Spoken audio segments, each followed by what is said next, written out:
Perkenalkan, nama saya Hani Duyuni Toska dengan NIM 20059139. Perkenalkan, nama saya Cynthia Kirani Mahwati dengan NIM 20059101. Perkenalkan, saya Reza Yulisandra dengan NIM 20059093. Perkenalkan, nama saya Angelia Amelia dengan NIM 20059119. Perkenalkan, nama saya Sauki Femia Putri dari jurusan Manajemen NIM 20059098. Perkenalkan, nama saya Abdul Imi Mufid, NIM 20059114. Kami dari kelompok 3 akan mempresentasikan materi mengenai permintaan agregat, penawaran agregat, serta inflasi. Baiklah, langsung saja kita mulai penjelasannya.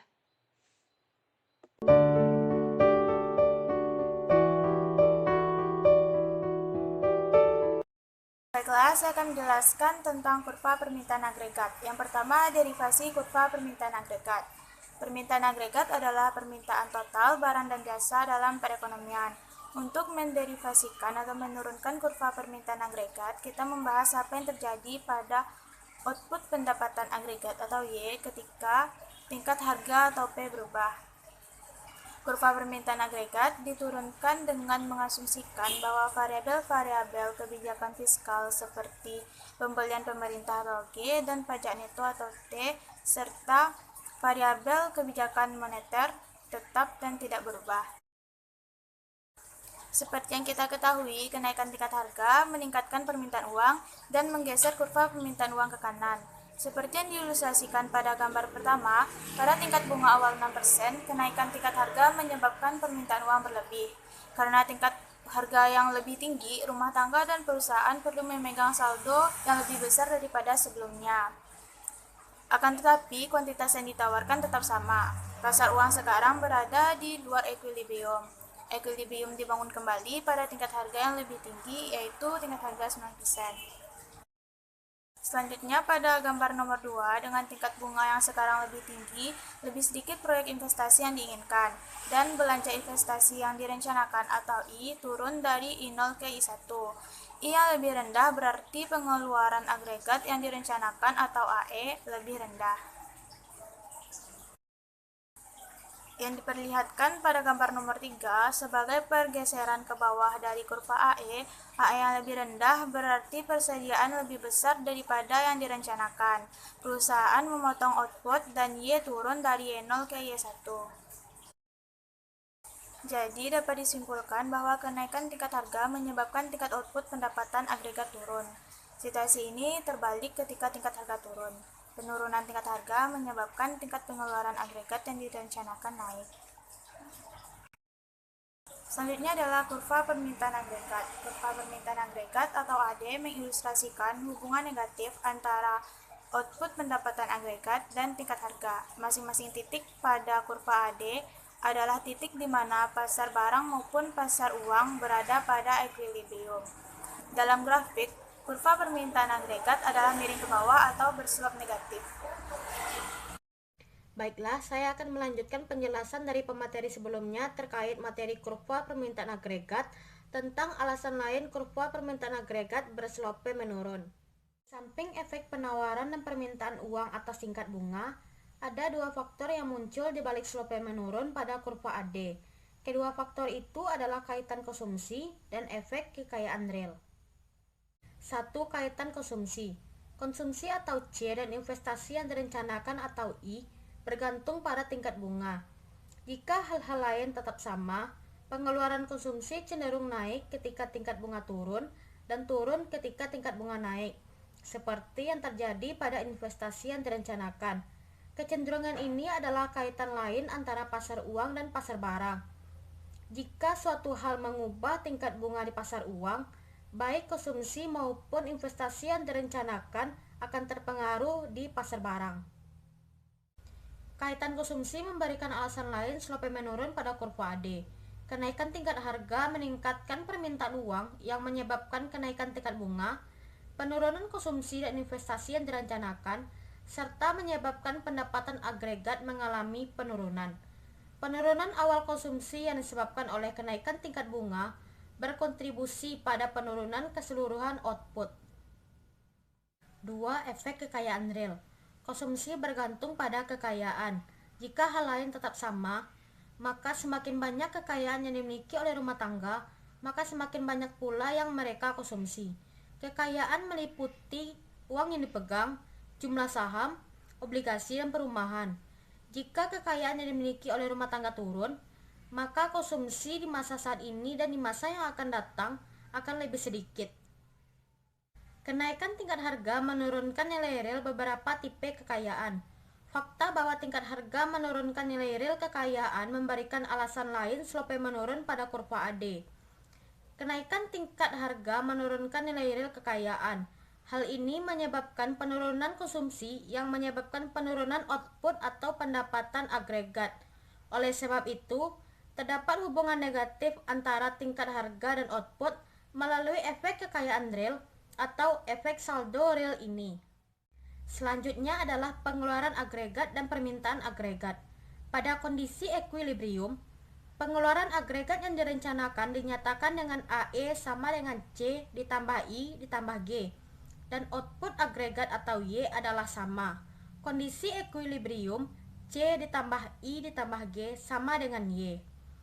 Pada segala titik di sepanjang kurva permintaan agregat, kuantitas agregat yang diminta tepat sama dengan pengeluaran agregat yang direncanakan, yaitu C ditambah I ditambah G. Selanjutnya adalah pergeseran kurva permintaan agregat. Pada gambar kurva permintaan agregat ini, asumsi didasarkan pada variabel-variabel kebijakan pemerintah G, T, dan MS itu tetap. Jika ada variabel yang berubah, maka kurva permintaan agregat akan bergeser. Seperti pada gambar kurva berikut, efek peningkatan penawaran uang terhadap kurva permintaan agregat akan menggeser kurva ke arah kanan dari AD0 ke AD1. Pergeseran ini terjadi karena peningkatan penawaran uang atau MS menyebabkan tingkat bunga turun, sehingga investasi yang direncanakan dan pengeluaran agregat yang direncanakan akan meningkat.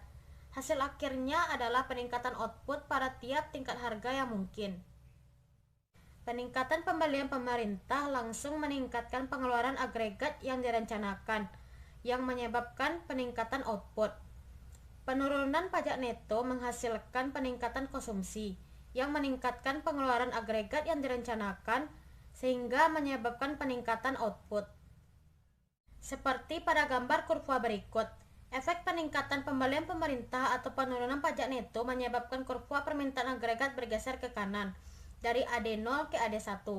Kenaikan G meningkatkan pengeluaran agregat yang direncanakan, yang menyebabkan peningkatan output pada tiap tingkat harga yang mungkin. Sementara penurunan T menyebabkan kenaikan konsumsi. Konsumsi yang lebih tinggi meningkatkan pengeluaran agregat yang direncanakan, sehingga menyebabkan peningkatan output pada tiap tingkat harga yang mungkin. Logika dengan jenis yang sama bisa diterapkan sebaliknya. Jika terjadi penurunan penawaran uang, penurunan pembelian belanja pemerintah, dan peningkatan pajak neto, maka kurva permintaan agregat akan bergeser ke kiri.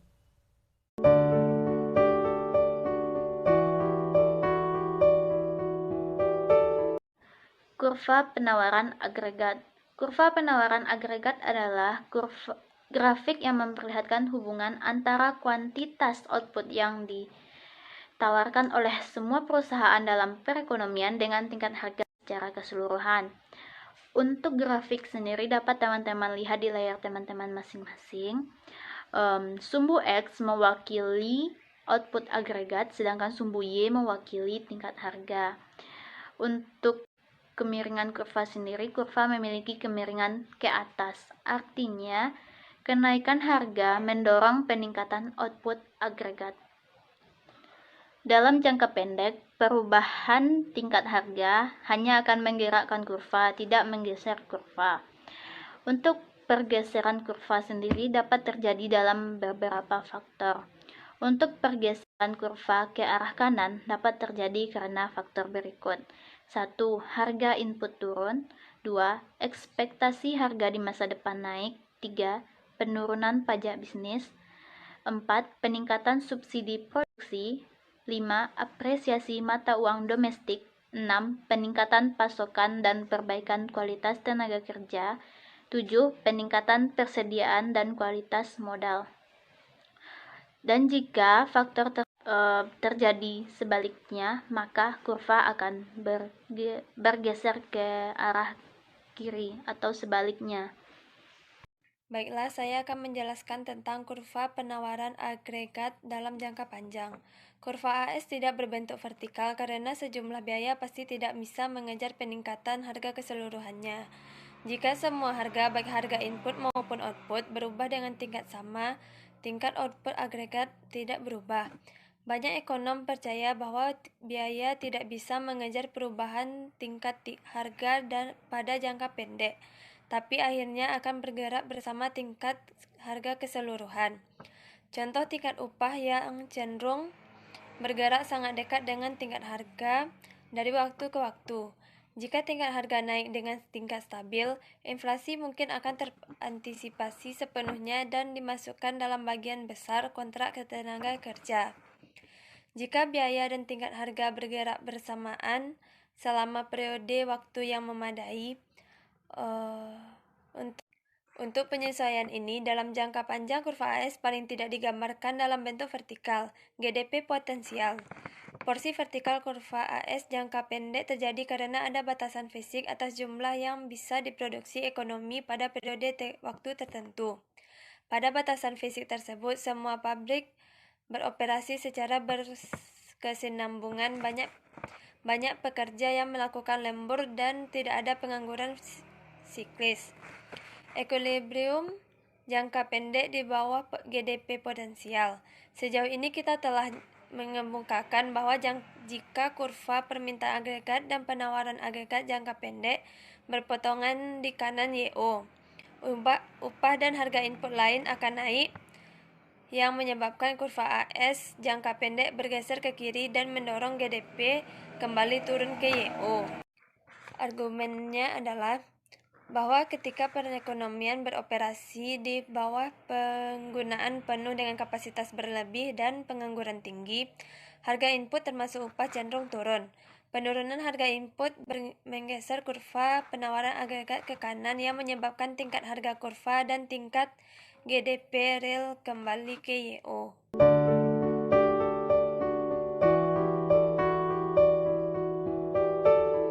Saya akan menjelaskan tentang inflasi, keseimbangan permintaan agregat, dan penawaran agregat.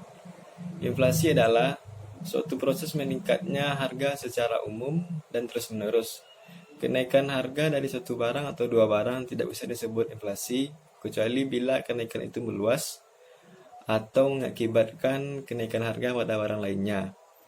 Inflasi berkaitan dengan mekanisme pasar yang dapat disebut oleh berbagai faktor, antara lain konsumsi masyarakat yang meningkat, berlebihnya likuiditas di pasar yang memicu atau bahkan spekulasi, sampai termasuk juga akibat adanya ketidaklancaran distribusi barang. Selain itu, ketidakstabilan ekonomi dan tingkat penjualan juga menimbulkan inflasi. Dengan kata lain, inflasi juga merupakan proses menurunnya nilai mata uang secara kontinu. Permintaan agregat adalah jumlah barang dan jasa akhir yang dihasilkan di dalam perekonomian yang diminta pada berbagai tingkat harga. Faktor yang mempengaruhi permintaan agregat di dalam suatu perekonomian adalah yang pertama, pendapatan disposable, yang kedua, tingkat bunga, yang ketiga, kepercayaan dunia bisnis, keempat, jumlah uang beredar real, kelima, pengeluaran pemerintah, keempat, pajak, ketujuh, pendapatan luar negeri, kedelapan, harga luar negeri, dan 9, nilai tukar real. Sedangkan penawaran agregat adalah jumlah seluruh barang akhir dan jasa-jasa di dalam perekonomian yang dijual atau ditawarkan oleh perusahaan-perusahaan pada berbagai tingkat harga. Dengan kata lain, dapat dikatakan bahwa penawaran agregat itu pada dasarnya merupakan nilai total dari barang akhir dan jasa-jasa yang dihasilkan dalam perekonomian.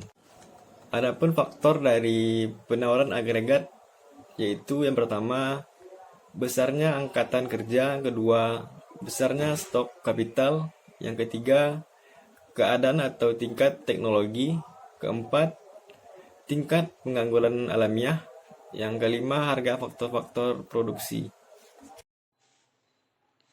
Itulah penjelasan materi dari kelompok kami mengenai permintaan agregat, penawaran agregat, serta inflasi. Jika terdapat kesalahan dalam penyampaian materi, kami mohon maaf. Saya selaku moderator undur diri. Assalamualaikum warahmatullahi wabarakatuh.